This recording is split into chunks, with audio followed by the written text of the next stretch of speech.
Hello everyone. जैसे हम अपनी इंडियन स्कूल ऑफ फिलोसफी पढ़ रहे थे तो लास्ट वीडियो में जो इसका पार्ट 1 था उसमें हमने मीमांसा और वेदांता के बारे में जान लिया था, जो कि आस्तिक में आते हैं। ठीक है, नास्तिक और आस्तिक दो डिवीजन थे इसके। आस्तिक में आते हैं जैसे मीमांसा, वेदांता, सांख्य, योग्य, न्याय और वैशेषिक। तो मीमांसा वेदांता के बारे में हमने ऑलरेडी जान लिया है लास्ट वीडियो। अगर आपने ये वीडियो नहीं देखी मेरी तो मैं इस वीडियो के नीचे डिस्क्रिप्शन बॉक्स में आपको उसका लिंक मिल जाएगा। आप पहले वो पार्ट 1 देखें ताकि इजीली आप नेक्स्ट वीडियो को इसको कॉन्सेप्ट को भी समझ सकें। तो आज हम जानेंगे सांख्य और योग्य के बारे में। तो चलिए स्टार्ट करते हैं। सांख्य इसका थर्ड स्कूल ऑफ फिलोसफी हम कह सकते हैं, ऑर्थोडॉक्स स्कूल ऑफ फिलोसफी सांख्य को। ठीक है, तो जो सांख्य है, सांख्य के फाउंडर हैं कपिल। कपिल के द्वारा जो लिखा गया था वो था सांख्य सूत्र नाम का एक बुक थी जो उन्होंने लिखी थी कपिल ने। ठीक है, सांख्य के फाउंडर हैं कपिल। सांख्य में क्या मेनली जो जोर दिया जाता है, Sankhya empowers self knowledge as the path of liberation, moksha. Sankhya किस चीज़ पे जोर डालता है? सेल्फ नॉलेज की। हमें सेल्फ नॉलेज ग्रहण करनी है जो कि हमें किस मार्ग तक ले जाए? मोक्ष की, जो कि हमें लिबरेशन तक ले जाए। And analyse the interaction between पुरुष प्रकृति एंड द इंडिविजुअल सेल्फ। तो ये मेनली जो बात करता है पुरुष और प्रकृति के बारे में बात करता है। और एक तो ये बात करता है सेल्फ नॉलेज की कि जो कि हमें लिबरेशन तक ले जाएगा, मोक्ष तक ले जाएगा। सेकंड ये बात मेनली पॉइंट इसका क्या है? पुरुष और प्रकृति पर ये बात करता है, पुरुष, प्रकृति और इंडिविजुअल सेल्फ, और हम जो स्वयं हैं। ठीक है, पुरुष ये मानता है जैसे भगवान है, और प्रकृति है, ठीक है, जो ये हम नेचर जिस इन्वायरमेंट में रह रहे, और हम खुद। तो इन सब का क्या एक इंटरेक्शन है या क्या इन चीज़ों का रिलेशन है, तो इनके बारे में ये बात करता है। सांख्य का जो मेनली मीनिंग माना जाता है सांख्य वर्ड का, number of enumeration of it enumerate the principle of tattva of reality, यानी गणना। ठीक है, यहाँ इसका मीनिंग जो है वो है गणना। तो ये बात करता है जहाँ पर कि तत्व ऑफ रियलिटी, जो रियलिटी के बारे में बात करता है, जो तत्व है हमारी धरती पे, जो वास्तविकता है उसके बारे में बात करता है सांख्य। नेचर इसका कैसा है? Dualistic religion. क्यों? Accept the two ultimate reality, क्योंकि ये दो अल्टीमेट रियलिटी की बात करता है, पुरुष और प्रकृति के बारे में। जैसे मैंने अभी बताया, पुरुष और प्रकृति के बारे में ये बातें करता है। ठीक है, इसीलिए इसको ड्यूलिस्टिक बोला जाता है। पुरुष में क्या आएगा? Separate spirit, self consciousness, does not act, only observe, can not be affected by change, suffering और नेचर। पुरुष किसको मानता है? स्पिरिट, अपनी आत्मा। जैसे हम अपनी आत्मा क्या होती है? कहते हैं ना, आत्मा स्पिरिट है। जो सेल्फ कॉन्शियसनेस है, जो कि जो एक्ट नहीं करता लेकिन सिर्फ ऑब्जर्व करते हैं। ठीक है, जो अफेक्ट नहीं होता किसी भी चेंज से, कोई भी सफरिंग से, किसी नेचर से। जैसे हम कह देते हैं ना कि आत्मा कभी मरती नहीं है। ठीक है, आत्मा हमेशा जिंदा रहती है। वही है कि जो कभी इफेक्ट नहीं होती, जिस पे कोई असर नहीं होता किसी चीज़। प्रकृति क्या है? All material world that exist, जो भी मटेरियल वर्ल्ड एग्जिस्ट कर रहा है हमारे पास आसपास, वो सब आएगा प्रकृति में, including the physical, psychological aspect of the world rise, कि जो भी हमारे आसपास फिजिकल वर्ल्ड है, चाहे साइकोलॉजिकल, जो भी हमारे अराउंड वर्ल्ड है, ऑल थिंग्स आर प्रकृति। इट कन्वर्स थ्री गुण, ये 3 क्वालिटी की बात करता है, गुणास। ठीक है, गुणास कहा जाता है, जिसमें ये सांख्य में इसको गुणास के नाम से जाना जाता है, जिसको हम बोलते हैं क्वालिटी।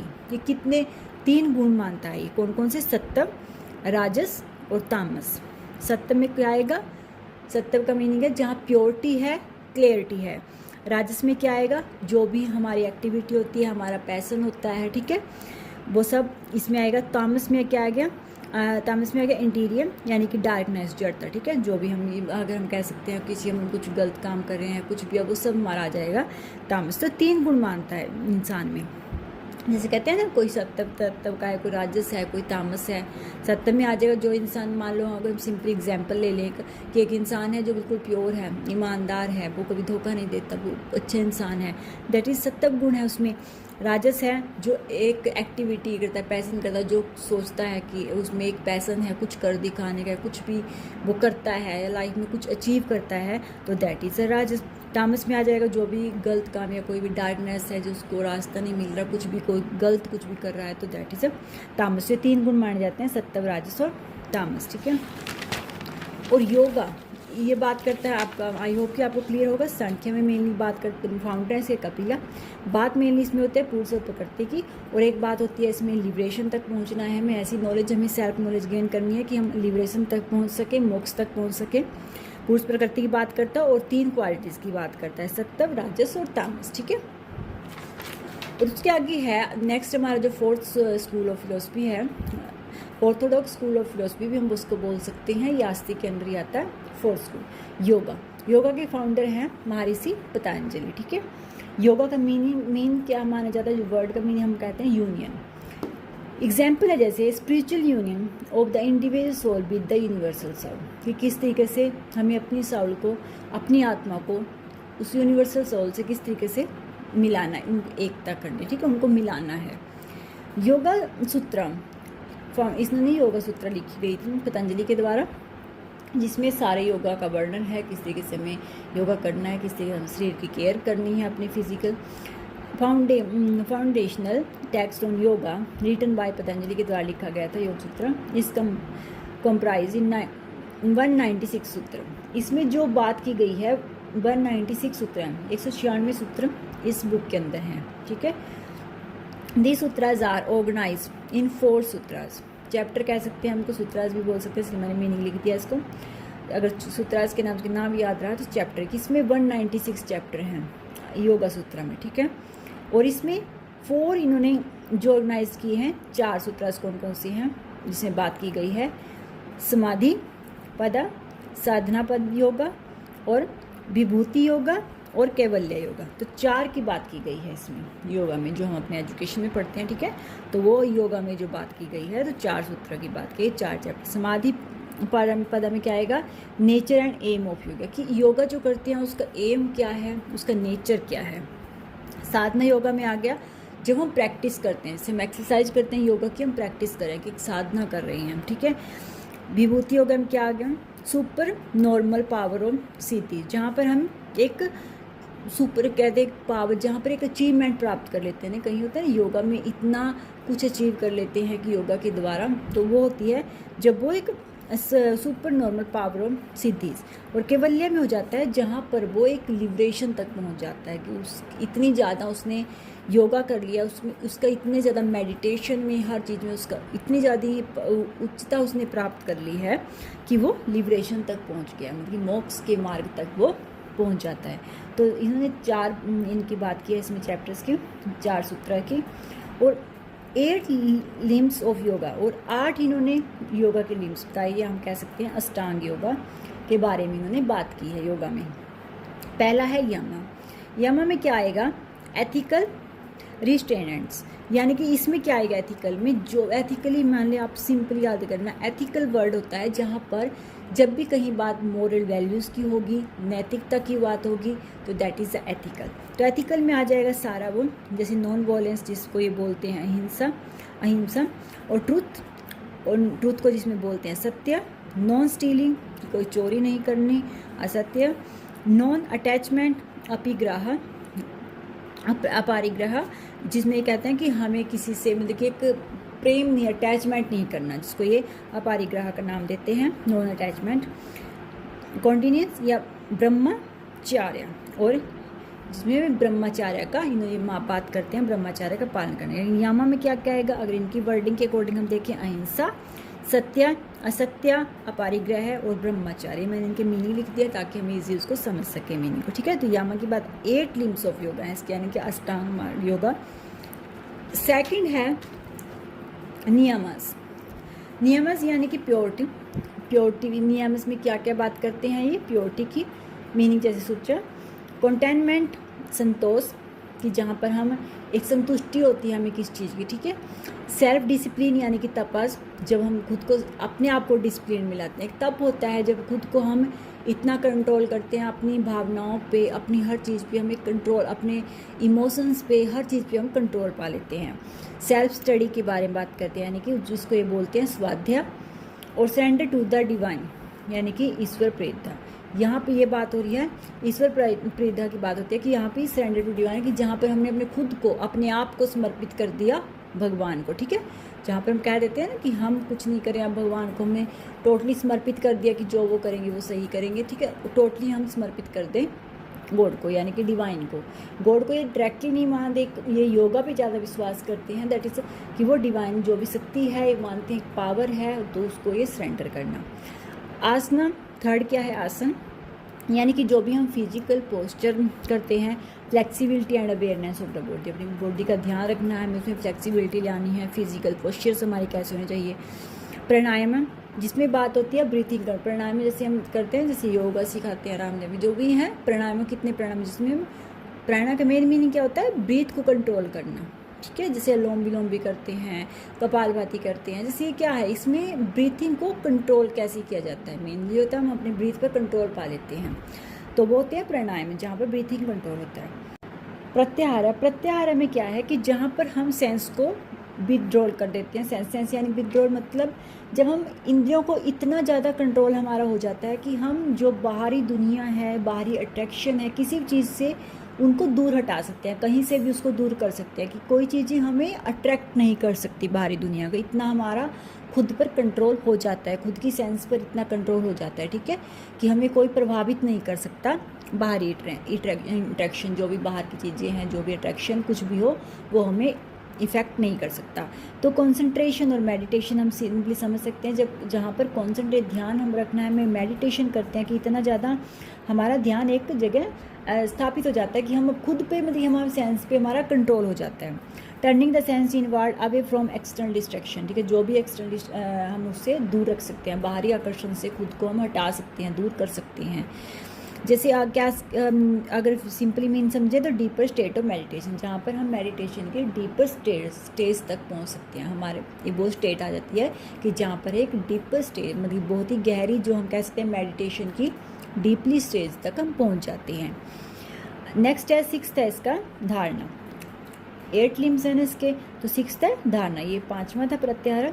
धारणा में क्या होगा, concentration, focus on the mind on the single point and object, जहाँ पर एक सिंगल पॉइंट पर हमारा माइंड सेट हो जाती है, यानी कि हमें अपने माइंड को इस तरीके से फोकस करना है, इस तरीके से हमारे माइंड का कॉन्सेंट्रेशन हो जाता है कि अगर हमारा एम है इसमें, अगर हम देखें तो अगर हमारा एम है हमें मोक्ष तक पहुंचना है या हमें मेडिटेशन की इस स्टेज तक पहुंचना है, तो वो हमारा एम सिर्फ उस सिंगल पॉइंट पे ही रहेगा, ठीक है।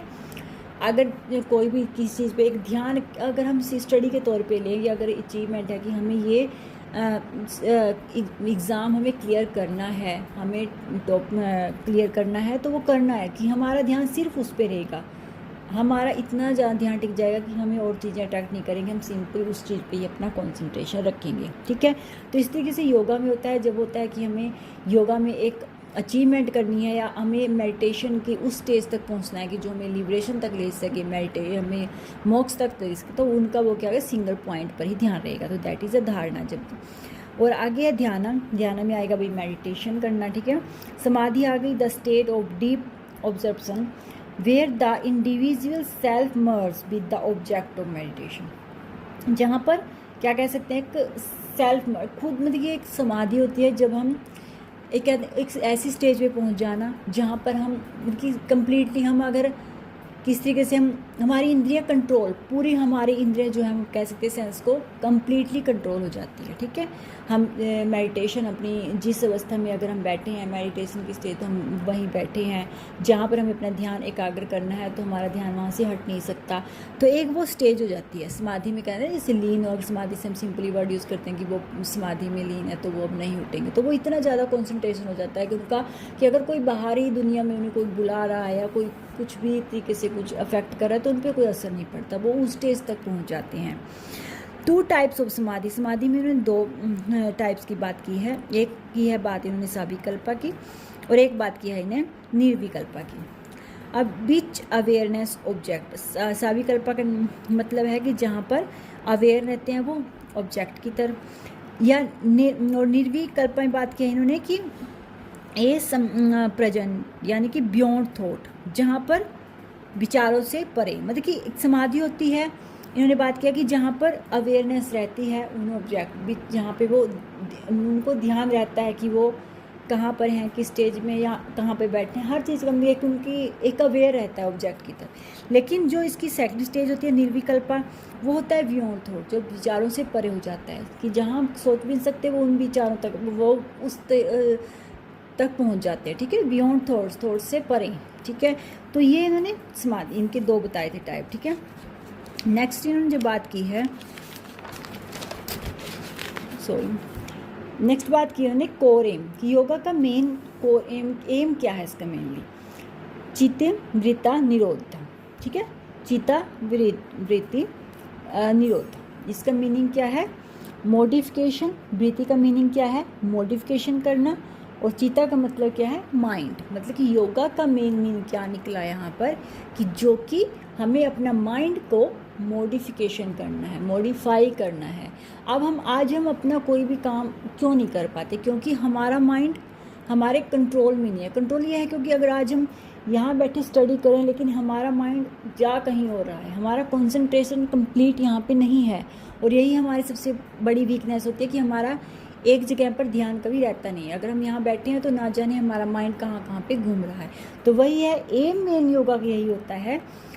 अगर हम सिंपली एक योगा का एग्जाम्पल भी लें, कभी हम प्राणायाम करें, अनुलोम विलोम करें, तो वो भी एक ये होता है कि हाँ हमें अपनी ब्रीथ पे ध्यान रखना है, अपने ब्रीथ पर ही ध्यान रखना है, ठीक है। योगा का मेन एम यही होता है कि एक जगह उनका कंसंट्रेशन स्थापित करना किसी भी, ठीक है। ये इसका है चित्त वृत्ति निरोधा, कि यानी कि मॉडिफिकेशन करना हमारे माइंड का। फाइनल गोल क्या है इसका, फाइनल गोल इसका वही है कैवल्य। कैवल्य को ये मानते हैं कि जिसको हम कहते हैं मोक्ष, कि कैवल्य की प्राप्ति तक पहुंचना, मोक्ष प्राप्त करना, complete liberation from the cycle of birth and death, कि ये जो बर्थ और डेथ का एक साइकिल चल रहा है उसकी कंप्लीट, उससे दूर हट जाना, यानी कि हमें लिबरेशन को प्राप्त करना है। योगा क्या है, अगर हम ईश्वर को देखें कि ये क्या मानते हैं, Yoga Ishvara God is seen as a guide and idol rather than a creator of God to be worship. ये जो योगा है, योगा में क्या माना जाता है, भगवान को एक गाइड के रूप में माना जाता है, ना कि जो जिस तरीके से हम पूजा करते हैं इस तरीके से नहीं मानते वर्शिप, कि जो वो मानते हैं कि एक गाइड है हमारे लिए, एक आइडियल है हमारे लिए, ठीक है, जो हमें गाइड करते हैं, हमें सही रास्ते पे ले जाते हैं, हमें गाइड करते रहते हैं। तो वो पावर मानते हैं गॉड को, कि जो हमारे लिए गाइड का और हमारे लिए एक आइडियल है, ना कि देन की वर्शिप, ठीक है। तो ये थी, आई होप कि आपको योगा और सांख्य क्लियर हुआ होगा। अगर इसमें आपको थोड़ी सी भी कहीं प्रॉब्लम लगे तो प्लीज़ मुझे कमेंट करना, और अगर आपको मेरे नोट्स अच्छे लगे तो प्लीज़ लाइक किया करो, कमेंट किया करो, क्योंकि मेरी पूरी कोशिश रहती है कि बिल्कुल इजी वे में मेरी कहीं से मैं जैसे नोट्स बनाती हूँ तो मुझे आता है कि कहीं से आपको बिल्कुल ईजी टॉपिक आपको ईजी वे में आपको क्लियर करा। फिर भी चलो, अगर आपको अच्छे लगे तो प्लीज़ मुझे लाइक करना, comment. Thank you for watching my video.